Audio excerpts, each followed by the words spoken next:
Dari 87 jumlah nasabah yang tercatat dalam sejarah yang dikutip oleh Bakar Abu Saif yang pada masa Tobaqotu ketiga sama keempat, kitab yang ditukil oleh jenengan itu hanya satu kitab saja. Ketika kita telah mengetahui bahwa ayahnya namanya Ahmad bin Isa, dari situ dia punya anak Ubaid enggak.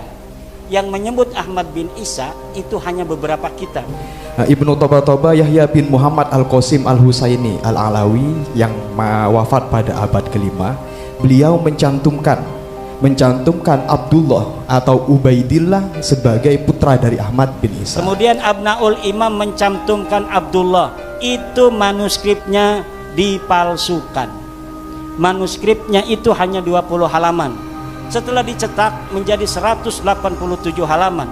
Kalau kitab ini betul-betul kitab-kitab yang asli, maka hari ini mereka pasti sudah berani untuk berdebat dengan saya. Kalau dulu ketua MWC nggak mau nurut sama dia, masuk neraka lo, nggak dapat syafaat menjid aneh. Sekarang nggak bakal lagi. Maslahat tidak tuh, mereka tidak begitu. Maslahat. Allah akan suka kepada orang yang tidak sombong. Kalau kita niatnya bagus, insya Allah kita akan punya kekuatan dan tenaga.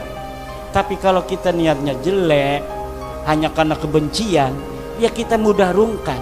Misalnya ada penceramah habaib yang menerangkan tentang kemuliaan keturunan Nabi, kemudian dia mengutip hadis, cari hadisnya itu. Kalau tidak hadis palsu, hadis yang disimpangkan maknanya. Assalamualaikum warahmatullahi wabarakatuh, sahabat Mirza TV yang dirahmati oleh Allah Subhanahu wa Ta'ala. Semoga kita senantiasa dalam lindungannya, dan semoga kita semua diberi kesehatan, panjang umur, sehat selalu, dimudahkan segala urusannya. Amin amin ya robbal alamin. Pada video kali ini saya mau berbagi ceramah agama dari Kiai Haji Imaduddin Usman Al-Bantani, yang mana di sini ada diskusi antara jamaah dengan Kiai Haji Imaduddin Usman Al-Bantani membahas tentang masalah nasab Alawi. Yuk, seperti apa ceramahnya? Langsung saja menuju ke videonya. Let's go. Assalamualaikum warahmatullahi wabarakatuh. Matur sembah nuwun atas waktunya yang termulia dan yang kami muliakan sedaya para masyayikh, para kiai Wonogiri. Pertanyaannya, apakah semua kabib-kabib yang ada di Indonesia ini semuanya itu masuk Ba'alawi atau ada kotak-kotak Pak Yai? Nah, artinya semuanya mengkotek, kenapa masih ada pemilahan Pak Yai? Monggo mangke dipenjelasaken nggih. Itu yang pertama. Yang kedua, untuk Wali Songo. Ini saya kayaknya belum dipaparkan. Monggo mangke dipun jelasaken apakah Wali Songo itu katut Ba'alawi atau mboten, ngoten nggih. Khawatir wis diidolakan, wis diziarahi, ternyata namu wali tapi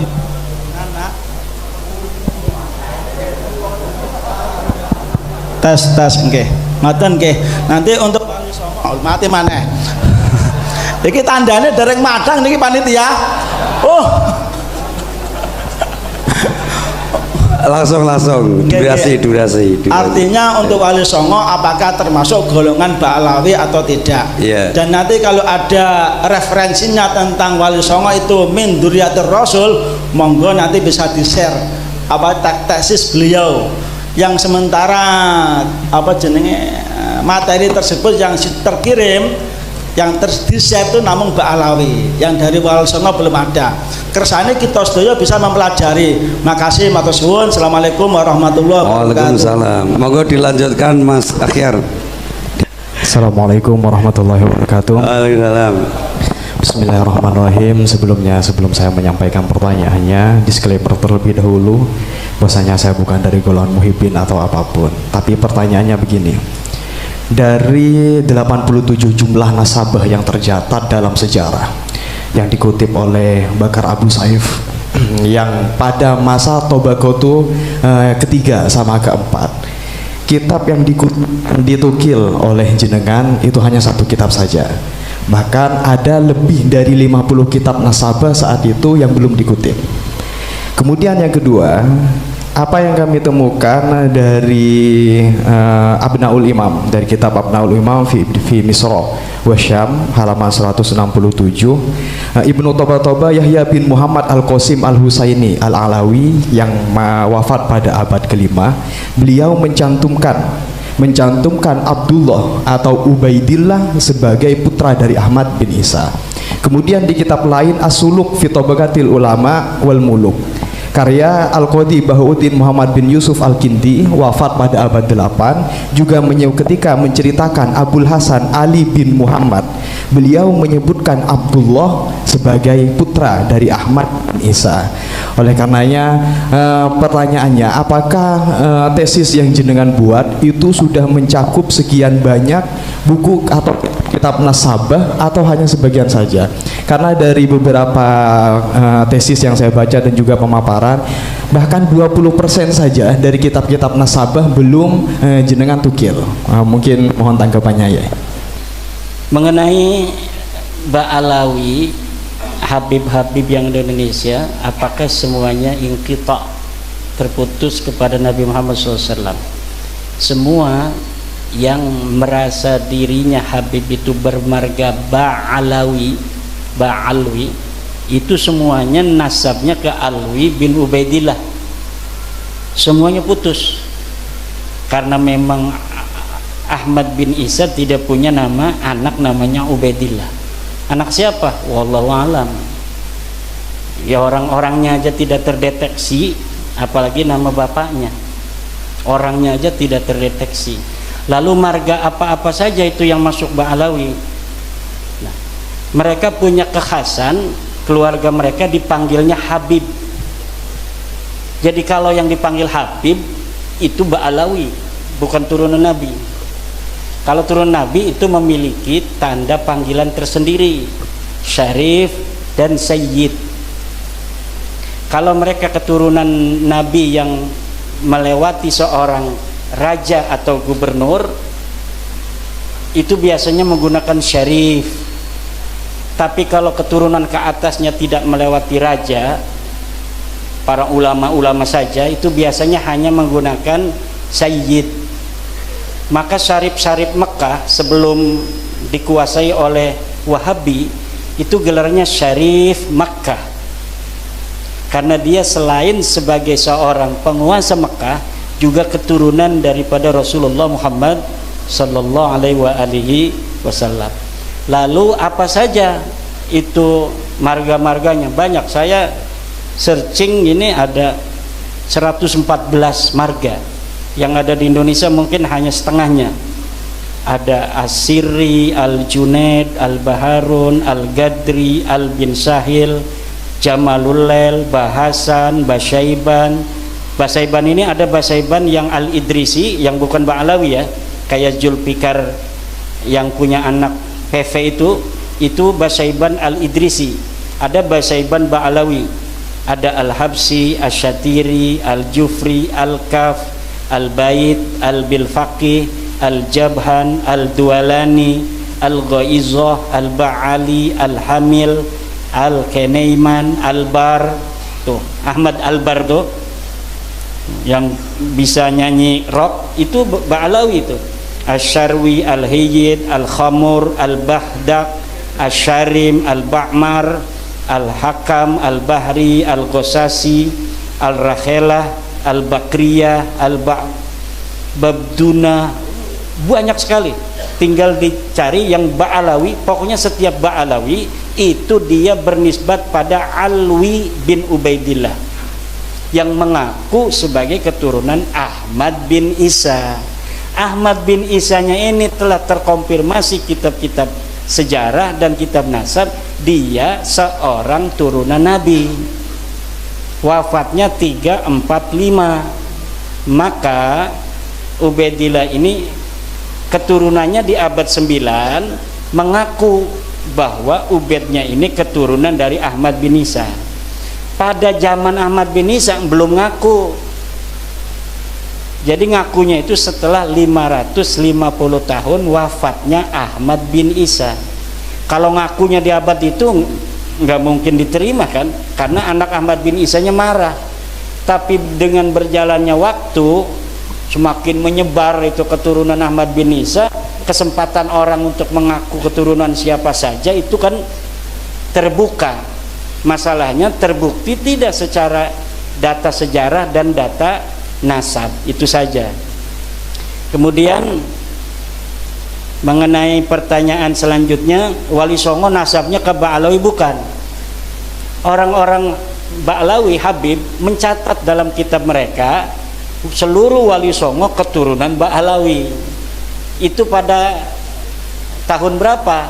Baru pada tahun 1984. Kitab cetakan Samsud Dohiro yang ditambahi. Dulunya tidak masuk. 1984 cetakan baru kitab Nasab Ba'alawi mencantumkan terutama Kesultanan Banten yang dicantumkan sampai hari ini ada di dalam kitab Samsud Dohiro itu. Kita ini mantan Ba'alawi. Tahun 2012 saya itu menjadi pencatat nasab bersama teman-teman dari keluarga Kesultanan Banten, itu masih ke Ba'alawi karena belum ditemukan keraguan waktu itu. Nah, keraguannya timbul ketika kitab nasab mereka itu mencatat Samsud Dohiro itu keluarga Kesultanan Banten, kemudian keluarga lain seluruh Wali Songo, hanya dicatat beberapa generasi bahwa ini ke apa Ba'alawi gitu, tapi tidak dicatat sampai bawah. Kalau Kesultanan Banten dicatat sampai bawah sampai tahun 1808, jadi sampai sultan terakhir Sultan Sapiuddin. Nah, kalau Sunan Giri hanya Sunan Girinya saja gitu, Sunan yang lainnya saja. Tapi kalau Sultanan Banten dicatat sampai tahun 1808, keturunan Sultan Sapiuddin sampai Sultan hari ini, cuma Sultan budaya itu masih ada di dalam kitab Samsud Dohiro. Nah, setelah diteliti, betulkah ini Ba'alawi merupakan leluhur Wali Songo? Ternyata kitab-kitab manuskrip yang sekarang mulai orang itu paham setelah ada bab nasab ini pada penasaran, mencari-cari kitab-kitab di rumah-rumah mereka yang tua-tua. Kemudian Kesultanan Cirebon dia punya manuskrip yang gak boleh dibuka-buka, katanya pemali kalau dibuka. Akhirnya sekarang mau buka. Nanti setelah dari sini saya ke Kesultanan Cirebon, diminta oleh Pangeran Kodiron Patih dari Kanoman untuk bersama-sama membicarakan nasab Wali Songo.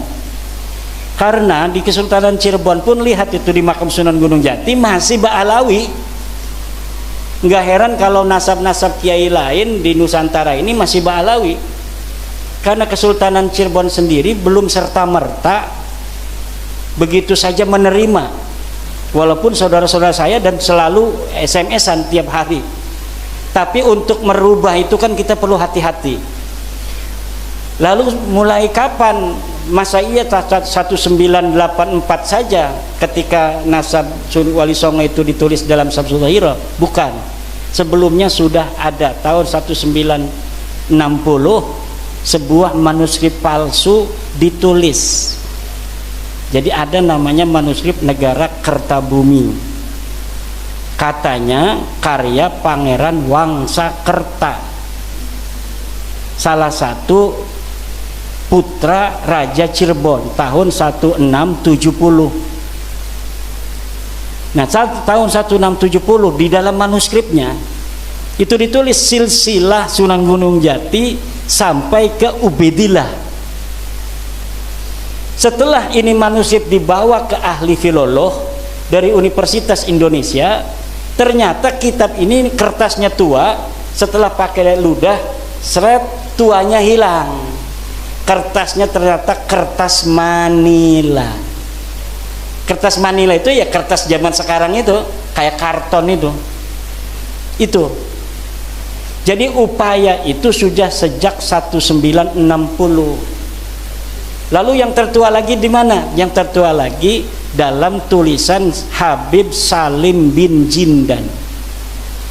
Habib Salim bin Jindan datang ke Kesultanan Banten, Sultanan Cirebon, Jogja, Solo, Madura, bertemu dengan Syekh Khalil Bangkalan. Kemudian ini Syekh Khalil, silsilahnya Syekh Khalil ini dari Ampel, ini dari Sunan Gunung Jati sampai ke Rasulullah. Akhirnya sekarang orang-orang pada berihtijaj dengan Syekh Khalil. Katanya Syekh Khalil sendiri sudah menetapkan Wali Songo ini ke Ba'alawi. Iya, karena Syekh Khalil mendapatkannya dari Habib Salim bin Jindan. Habib Salim bin Jindan itu adalah ayah dari Habib Ahmad bin Jindan, orangnya soleh, tawadu, karena dia ngajinya sama kiai-kiai, bukan nama Ba'alawi. Dia ngaji sama kiai-kiai, makanya tawadu. Habib itu kalau ngaji sama kiai ya kayak kita, tawadu. Kenapa? Sinaran cahaya Jawa, keramat Nusantara itu akan masuk ke dia. Yang berbeda-berbeda itu, lihat gurunya ada nggak guru Jawa, dapat nggak dia keramat tanah Jawa? Nggak dapat. Kalau yang sombong-sombong itu nggak dapat keramat tanah Jawa, jadi dia tidak dapat doa dari Sabdo Palon sama Syekh Subakir dulunya. Kalau yang dapat doa dari Syekh Subakir perjanjiannya dengan Sabdo Palon, ya kita mengindonesia. Tidak ada perbedaan kita berdasarkan keturunan dengan siapapun. Nah, itu intinya. Kemudian, nah jadi Wali Songo ini sampai sekarang belum tuntas. Makanya saya jarang ngomong Wali Songo karena belum selesai. Dan menurut saya Wali Songo ini mau ke Nabi, mau ke jadi Syarif Sayyid, itu nggak terlalu berbahaya. Kenapa? Mereka mengutamakan ilmu, tidak mengutamakan nasab. Jadi tidak akan merasa orang Jawa itu merasa direndahkan oleh turunan Wali Songo. Kalaulah cara Wali Songo sama dengan cara mereka ini sekarang nggak masuk Islam itu orang-orang Jawa. Orang Jawa itu begini-begini, tapi kalau direndahkan betul-betul melawan, betul nggak? Wali Songo tahu, makanya Wali Songo sangat merakyat. Dia merasa seperti orang Jawa sendiri. Makanya itu Sunan Kudus itu nggak ada anaknya yang pakai Sayyid, pakai Syarif, nggak ada. Walaupun dianya masih Sayyid Ja'far Shodiq, namanya masih pakai Sayyid Ja'far Shodiq, tapi anaknya saja nggak boleh pakai. Sampai sekarang anaknya ya menyatu aja dengan orang-orang di Kudus itu. Mungkin ada juga yang ngojek untuk Sunan Kudus itu, tuh keturunan Sunan Kudusnya itu. Ya nggak malu, karena apa? Nggak bawa-bawa marga, nggak bawa-bawa Sayyid, nggak bawa-bawa Syarif. Coba kalau Raden Tumenggung Mubarak misalnya, tiba-tiba ngejek pakai KRT Mubarak, ya kan itu merendahkan pangkat. Makanya udah, hal-hal yang bersifat feodalisme nggak usah disematkan di dalam nama. Nama itu cukup berdasarkan prestasi. Maka sebelum bab nasab ini saya yakin, saya sudah ceramah bahwa Dr. Andes itu lebih mulia dari Habib sebelum saya meneliti nasabnya, karena bertentangan dengan Al-Quran. Orang mengatakan hanya dia bermodal ada riwayat keturunan Nabi, dia lebih mulia dari orang lain, dia lebih mulia dari kiai. Nggak ada itu. Sarjana lebih mulia dari Habib, lebih mulia dari Raden, lebih mulia dari Tubagus, lebih mulia dari Kanjeng Raden Tumenggung. Kalau pangeran sendiri, pangeran anak raja, dia tidak lulus SD. Ada orang biasa tukang kolektor, dia adalah S1, lebih mulia tukang kolektor itu yang anaknya jadi S1 daripada raja yang menurunan pangeran yang tidak lulus SD acan. Itu kemuliaan yang harus dijaga dan pengetahuan yang harus diyakini. Inilah ajaran Islam yang sesungguhnya. Kalau kiai haji itu pangkat berdasarkan kasab, berdasarkan usaha. Usaha itu harus ditempelkan agar orang lain ingin berbuat yang sama. menuntut ilmu yang luar biasa sehingga dia bisa berpangkat KH. Ada KH, Kiai Haji, ada HK, hampir Kiai. DRS, SE, IR itu mulia. Taruh itu di nama. Kenapa? Supaya banyak orang mencontoh. Siapa saja bisa untuk menggapainya kalau dia mau kerja keras. Tapi kalau R, Raden, itu dia lahir jadi Raden. Apa yang dibanggakan, orang dia nggak kerja apa-apa, pangkatnya R kok. Maka saya nggak pernah pakai RR. Itu ada di YouTube pakai KHR, orang yang nulis itu mah. Saya tidak pernah pakai RR. Kenapa? Malu-maluin. Apa yang dibanggakan dari R? Seperti kita ini mukanya begini, ya dari lahirnya begini, dari Allahnya begini. Kita nggak mesen begini, nggak usah bangga-banggain karena hidungnya mancung. Walaupun saya mancung, saya nggak bangga.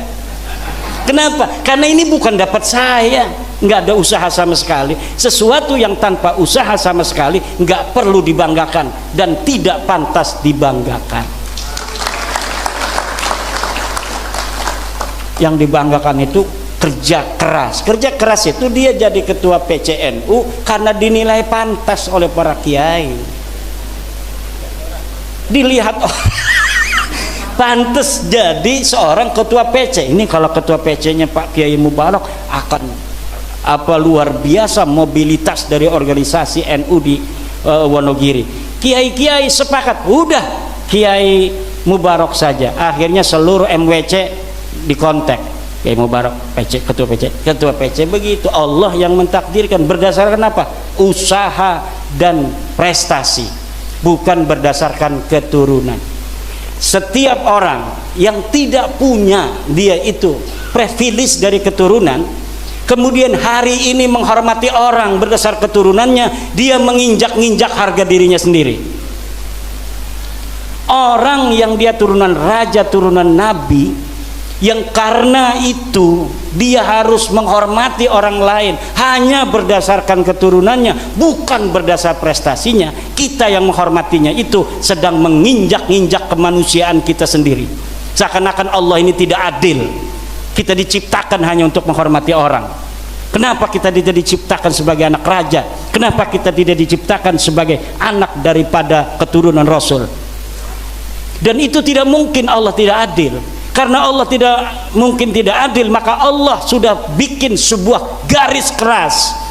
Inna akramakum indallahi atqakum. Yang paling mulia itu bukan dia keturunan daripada Nabiku Muhammad, tapi dia yang paling mulia menyembah aku dengan seikhlas-ikhlasnya. Itu patokan kita. Hadis Nabi juga begitu. Tidak ada hadis Nabi hormatilah keturunanku, tidak ada.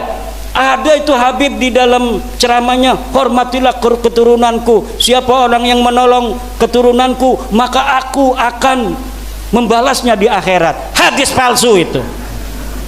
Pasti hadis palsu. Yakin, seyakin-yakinnya. Hanya ada di kitab-kitab Ba'alawi yang begitu. Cari hadisnya.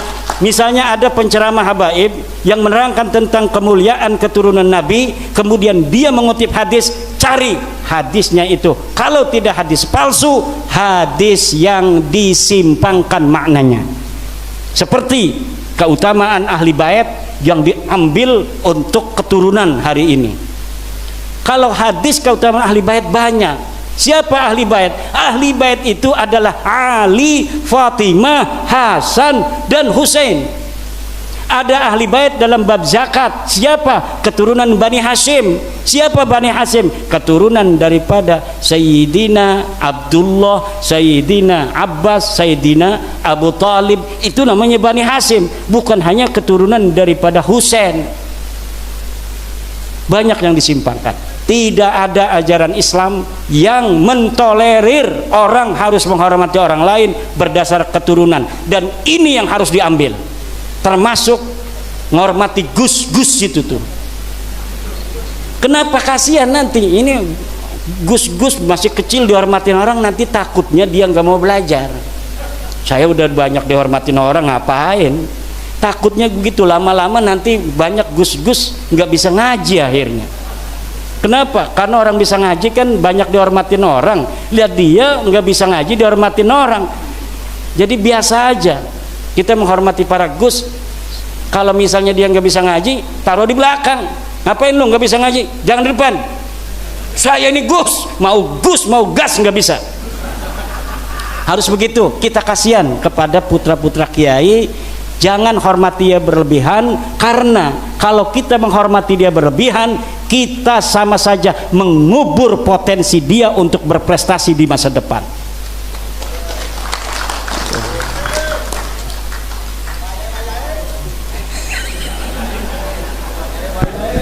Yang kedua kedua Ini nanti, 87 wah nasab katanya ini anti Gus juga nih. Ini bisa melebar nanti, anti Habib, anti Gus katanya. Ya harus menerima resiko. Ini saya udah menerima resiko. Ini saya kemarin menjawab Rumel Abbas di mobil, bikin tulisan. Saya sedang di kendaraan menuju Jawa.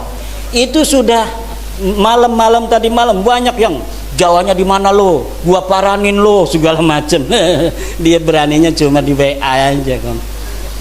Itu biasa-biasa saja. Dan kita harus berani. Ada orang yang mengorbankan waktunya, pikirannya untuk kecerdasan, kecerahan, pencerahan banyak orang agar menjadi tercerahkan, agar bangkit dari selama ini doktrin-doktrin dan keterpurukan kemanusiaan. Kiai Miftahul Ahyar, bukan Miftahul Ahyar, Miftahul Ahyar namanya, Filul Ahyar, Birrul Ahyar, Kiai Birrul Ahyar. Dari 87 kitab nasab, kitab yang ditukil hanya 1 kitab nasab. Banyak yang saya tukil. Iya, karena yang berhubungan dengan nasabnya Ubaidillah yang ke Ahmad bin Isa, hanya itu yang berhubungan.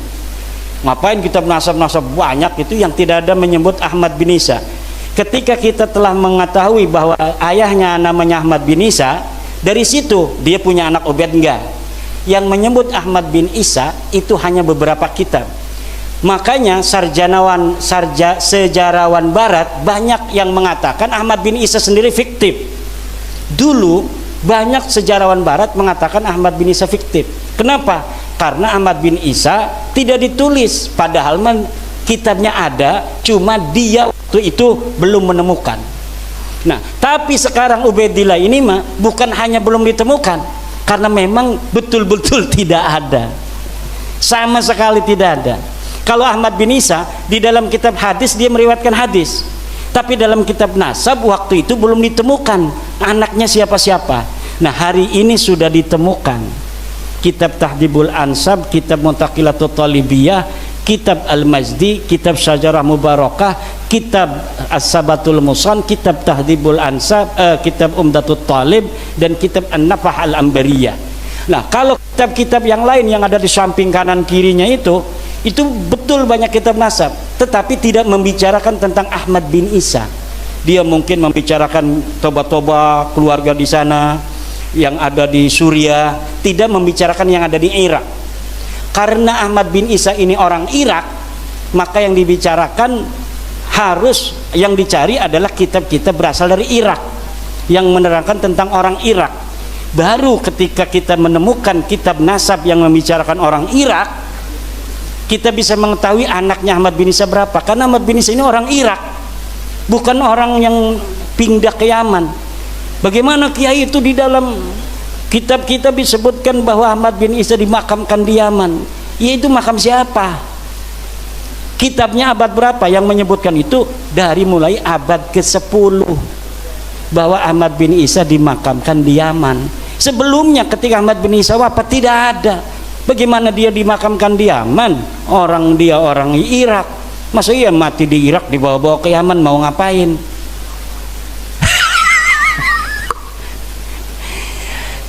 Iya, itu makam itu bisa diciptakan. Bagaimana sekarang kita hari ini kan lagi ribut bab nasab nih, ribut lagi bab tidak hijrah ke Yaman, lagi ribut makam Ahmad bin Isa itu kok ada di Yaman. Sampai ada teman saya yang lulusan Yaman pergi ke Yaman, dia videoin. Setelah dia videoin, dia kirimin video saya. Ini ada makamnya, katanya Ahmad bin Isa. Ini makamnya Ubaidillah. Masa iya katanya ente tidak percaya bahwa Ubaidillah ini adalah sosok yang historis? Kalau dia sosok yang tidak ada, bagaimana dia ada makamnya? Akhirnya Allah buka dari keadaan Indonesia. Banyak makam-makam yang tidak ada orangnya, hari ini ada makamnya. Banyak orang-orang yang dulu sejarahnya tidak ikut-ikut ngediriin NU, sekarang ditulis ikut ngedirikan NU. Banyak orang yang ditulis dulunya tidak menyebarkan Islam, hanya narik-narik biola, sekarang disebut menyebarkan Islam di Indramayu. Ada bukunya juga ditulis penyebaran Islam oleh Habib Anu bin Anu, sampai bikin skripsi. Anak buahnya yang punya anak lagi nulis skripsi, suruh bikin skripsi penyebaran agama Islam oleh Habib Anu bin Anu di Indramayu. Saya teliti itu skripsinya. Kemudian makam orang terkenal di Semarang diciptakan, padahal makam aslinya ada di Pleret, Jogja. Dia adalah seorang dari pahlawan Yogyakarta yang melawan penjajah. Ketika dia melawan penjajah Inggris, waktu itu dikuasai Inggris, Belanda kalah oleh Inggris, Inggris menguasai, kemudian perang Jogja dengan Inggris, mati KRT Sumodiningrat. Setelah KRT Sumodiningrat mati di dalam masjid, ditebas lehernya, dimakamin di Pleret. Setelah dimakamin Pleret, 100 tahun kemudian tiba-tiba muncul makamnya di Semarang dan nasabnya rubah. KRT Sumodiningrat sekarang nasabnya menjadi bin Toha bin Yahya. Dulunya orang mana? Orang Jogja asli, menantunya Hamengkubuwono ke-1. Menantu Hamengkubuwono ke-1, dia orang Jogja asli, pernah jadi bupati di Jepara kalau tidak salah. Sekarang dirubah. Untuk apa sih merubah sejarah, merubah makam? Untuk masa depan, bos. Untuk masa depan, biar masa depan untuk keluarga ini tercatat sebagai orang-orang yang ikut di dalam memperjuangkan kemerdekaan. Makanya penting bagi mereka untuk mencantolkan dalam sejarah-sejarah 17 Agustus katanya Soekarno minta doa dulu sama Habib.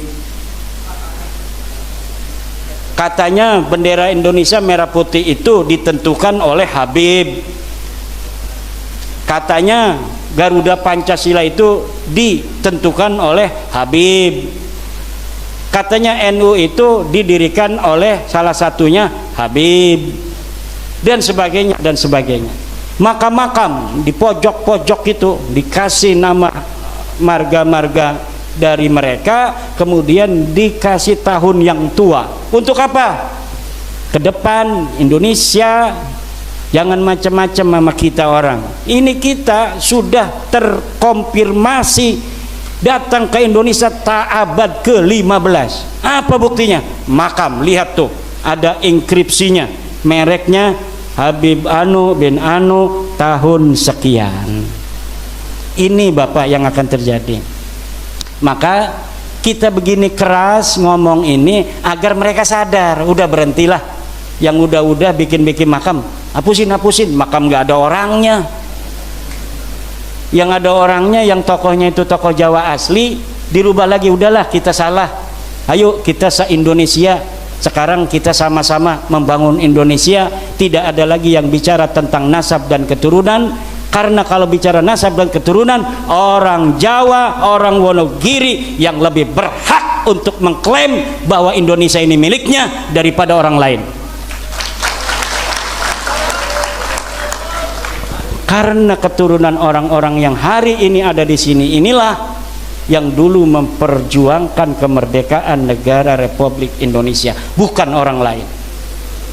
Kalau mereka kita tahu sendiri sejarahnya, datang di bawah Belanda, kemudian mereka menjadi orang-orang kelas tinggi di Belanda, ada kelas Eropa, ada kelas Asia, ada kelas pribumi.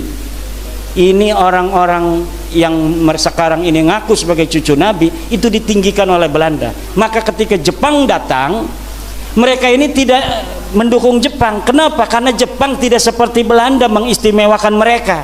Maka barulah di antara mereka mau berjuang tuh. Kenapa? Karena Jepang tidak mengistimewakan mereka. Itu. Ya, yang udah ada silakan makan aja. Bismillah dulu. Kemudian Abnaul Imam mencantumkan Abdullah, itu manuskripnya dipalsukan. Manuskripnya itu hanya 20 halaman. Dulu sebelum viral, saya sudah menemukan manuskripnya ada di internet, 20 halaman. Setelah dicetak menjadi 187 halaman. Kalau kitab ini betul-betul kitab-kitab yang asli, maka hari ini mereka pasti sudah berani untuk berdebat dengan saya. Tapi karena saya sudah mengetahui bahwa kitab ini diinterpolasi, ditambahi oleh Yusuf Jamalul Lail, maka mereka tidak berani, karena sayanya sudah tahu bahwa kitab ini diinterpolasi. Dan di dalam muqaddimah kitab itu lihat bahwa dia pun mengakui bahwa ada hal-hal yang saya tambahkan yang dianggap penting. Itu yang dianggap penting, ya nyantolin Abdullah sebagai anaknya Ahmad itu.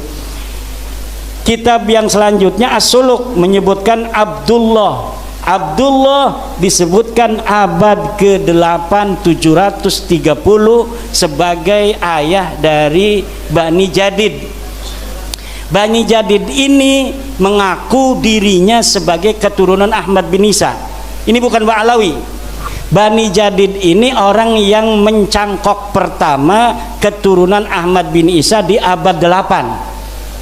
Dia adalah Bani Jadid, namanya Syarif Abil Jadid bin Ahmad bin Abdullah bin Ahmad bin Isa bin Muhammad An-Naqib, atau kurang sedikit lah, itu dari yang saya sampaikan itu. Yang jelas dia tertolak sebagai keturunan Ahmad bin Isa karena kitab yang lebih tua dari itu menyebutkan bahwa anak daripada Ahmad bin Isa hanya 3. Lihat dalam kitab Syajarah Mubarakah, itu narasi yang disampaikan oleh Imam Al-Fakhrur Razi, fa'aqibuhu min salasati banin. Jumlah ismiyah itu, lihat di dalam kitab Al-Muqibun karya daripada Mahdi Rajai, apabila menyampaikan dengan jumlah ismiyah maka yufidul inhisar, yufidul hasra, itu memberikan faedah hasr. Itu ada keterangannya dalam kitab Al-Muqibun karya Mahdi Rajai, bahwa apabila ulama mengatakan dengan jumlah ismiyah itu yufidul hasra, tapi apabila dengan jumlah fi'liyah fa'aqoba salah sata banin, itu masih bisa tambah 1. Tapi kalau sudah fa'aqibuhu min salasati banin bi jumlatin ismiyatin hadihi tadullu ala al-hasr. Jadi tidak bisa, tertolak. Dan sudah terbukti Bajadid ini bukan keturunan Nabi, sudah terbukti dari kitab-kitab selanjutnya. Nanti Ba'alawi Bajadid itu adalah keturunan orang Arab biasa. Ya, nanti di abad 9 Ba'alawi ini, yang Habib-Habib ini mencangkok lagi kepada Bajadid ini. Jadi nyangkok kepada cangkokan. Jadi Bajadid ini udah nyangkok kepada Ahmad bin Isa, anaknya ditambahin 1. Nah, nanti si Ba'alawi sekarang ini nyangkok kepada Ba'alawi Bani Jadid ini. Katanya Jadid itu adik daripada Alwi. Jadi karena kakaknya katanya atau adiknya sudah disebut, maka Alwi ini pun sudah terkonfirmasi. Yang menyebut Alwi itu sebagai keluarga Jadid atau adiknya atau kakaknya hanya Ali As-Sakron di abad 9. Jadi luar biasa gayanya. Dan kalau kita teliti, nanti saya sedang menulis lagi sebuah kitab kronologi, kronik kronik batalnya nasab Ba'alawi. Ini sudah 300 halaman. Nanti saya akan sampaikan bagaimana upaya-upaya mereka di dalam mengakali sejarah masa lalu untuk seperti yang mereka inginkan di hari ini. Gaya-gayanya dalam pemalsuan manuskrip, pemalsuan daripada sejarah, pemalsuan makam dan sebagainya. Itu semuanya terkonfirmasi. Makanya ada YouTuber yang mengatakan dia sedih bahwa kita ingin katanya dipertemukan dengan Mbak Alawi kepada orang tua kami di PBNU, jangan sebut kami pemfitnah. Itu tadi pagi saya nonton ada YouTuber kayaknya dari daerah Jawa Tengah, dia nangis bahwa dia ingin dipertemukan dengan Mbak Alawi karena walaupun bukan Kiai Maduddin saya pun bisa katanya untuk menjawabnya. Ya, jadi kalau sudah duduk begini bareng-bareng insya Allah akan bisa. Kenapa mereka diam? Ya diam itu kan ada kaidah, la yunsabu lisakitin qaulun. Orang diam tidak boleh dianggap sudah berpendapat. Kalau dia ngomong berpendapat ketahuan. Kalau misalnya hujannya kalah berarti nanti selesai. Kalau diem aja nggak bisa, dikatakan dia salah, dikatakan dia dusta. Itu strategi. La yunsabu lisakitin qaulun. Tidak bisa orang diam itu dikatakan dia membantah, dia mengiyakan, tidak bisa. Tapi kalau sudah debat dengan kita kalah misalnya, ya udah harus selesai, tidak boleh lagi mengaku. Kalau dia menang, nggak mungkin menang, nggak mungkin. Kenapa? Ya karena tidak ada sama sekali dalail dari mereka itu tidak ada. Dan saya yakinnya kalau misalnya nanti saya ketemu dengan Nabi Muhammad gak marah dan akan terima kasih telah menyelamatkan nasab suciku dari orang-orang yang mengaku sebagai keturunanku tanpa hak. Terakhir untuk Pak Yusuf dari MWC Burno ya. Ya, apa dampak sosiologis dan psikologis dari kajian ini? Kalau tentang Mbak Alawi apa saja tadi sudah dampaknya. Ya dampaknya maslahat pertama buat habaib Pak Yusuf. Dampak pertama yang akan maslahat habaib kalau mereka menerima. Enggak menerima pun pasti mereka tidak akan seperti dulu. Mentang-mentang cium tangan lu. Nggak bakal sekarang berani sama ketua MWC.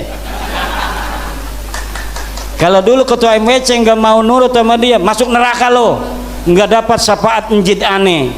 Sekarang nggak bakal lagi. Maslahat tidak tuh, mereka tidak begitu. Maslahat, Allah akan suka kepada orang yang tidak sombong. Kalau kita niatnya bagus, insya Allah kita akan punya kekuatan dan tenaga. Tapi kalau kita niatnya jelek hanya karena kebencian, ya kita mudah rungkat. Kenapa ini bisa masif sampai ratusan orang sekarang ini mau ngedengerin sambil makan lagi ngedengerinnya?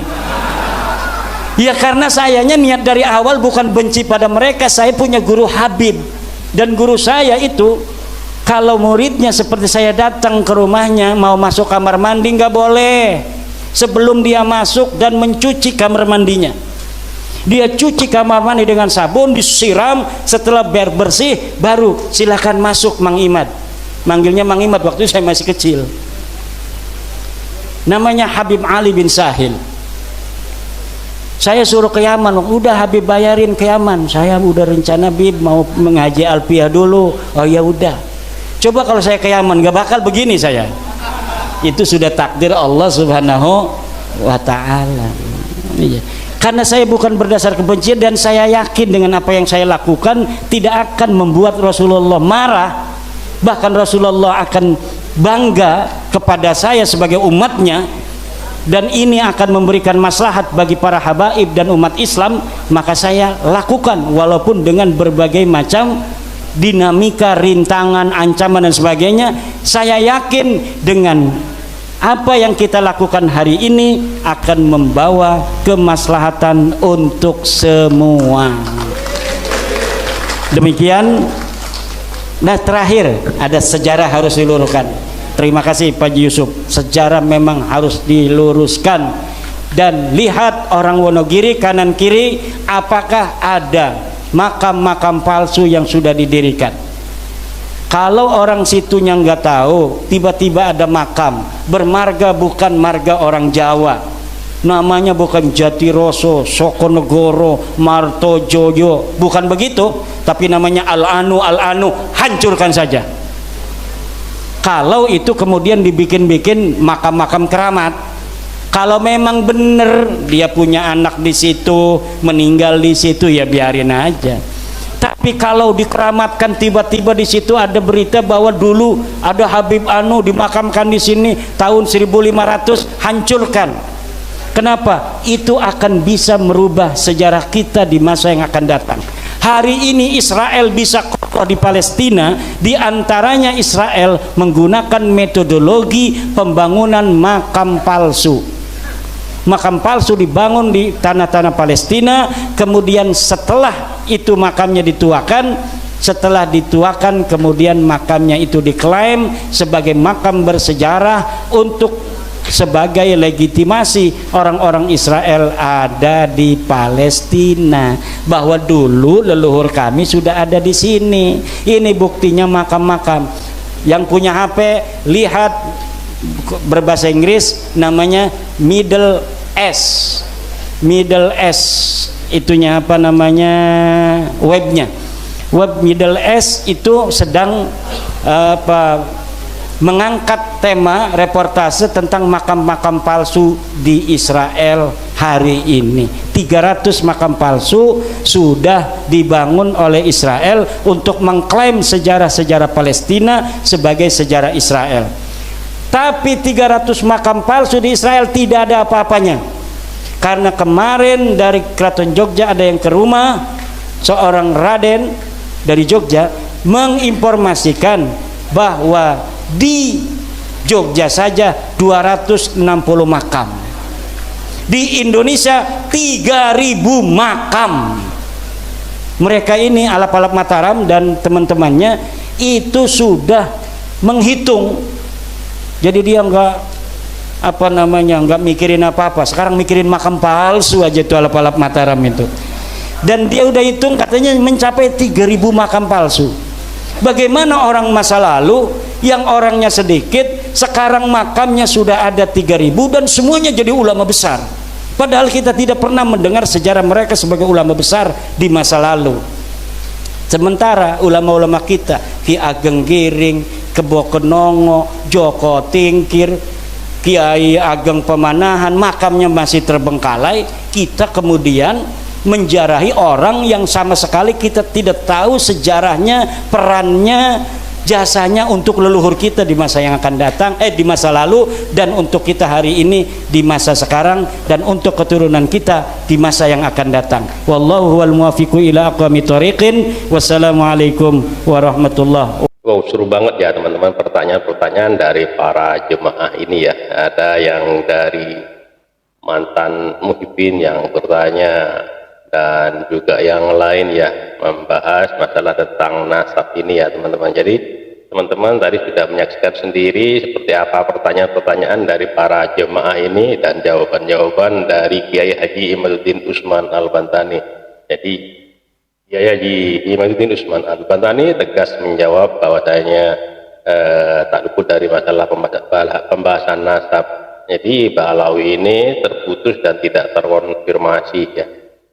Jadi nasabnya Ba'alawi ini tidak tersambung. Jadi yang dimaksud Ubaidillah bin Ahmad bin Isa ini tidak ada namanya. Kalau Ubaidillahnya itu ada, cuman dari di abad ke berapa, ke-9 kayaknya ya. Jadi yang dari abad 4, 5, 6, 7, 8 sampai 8 itu tidak ada yang menerangkan bahwa Ubaidillah itu sebagai tersambung ke ini ya Ubaidillah bin Ahmad bin Isa gitu, kalau nggak salah seperti itu ya teman-teman.